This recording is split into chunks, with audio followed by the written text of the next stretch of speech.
Naglabas si TESDA Director General Joel Villanueva ng mga dokumentong magpapatunay na wala siya kinalaman sa maanumalyang paggamit ng PDAF. Ang ulat mula kay Julius Disamburon.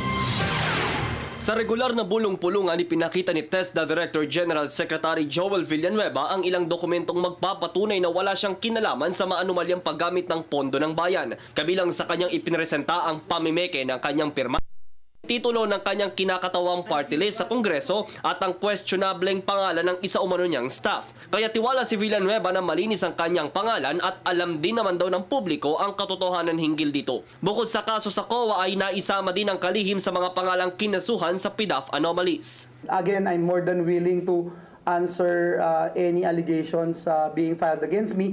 Ngayon po kasi wala pa nasa field investigation lang. Ikinatuwa din naman niya ang patuloy na suportang ibinibigay ng publiko sa kanya. Kung maaalala, hindi itinatanggi ni Villanueva na siya ay may intensyong kumandidato sa pagka-senador sa 2016. Very humbled and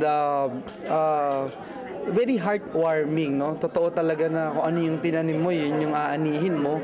Sa ngayon ay nasa 70% na siyang kumbensido pero wala pang desisyon kung saang partido siya aanib. I never said na hindi ako tatakbo under LP or etc. Dahil ako po hanggang sa ngayon, lagi ko pong binabanggit ng mga planeta sa Milky Way Galaxy, hindi ko po iiwan si Pangulong Noynoy. Samantala, kasama ding ibinida ng kalihim ang mataas na employment rate ng TESDA graduates at ang dekalidad na textbook courses na kanilang iniaalok. Alam niyo sa Luzon, Visayas, Mindanao po, this year alone, 3.2 billion pesos po yung training trabaho programs po ng TESDA na naglalayong iangat yung kalidad ng kanilang buhay at maging yung pong kanilang mga ginagawa, no, para ma-experience nila yung masayang pagbabago. At para sa Telebisyon ng Bayan, ako si Julius Disamburon.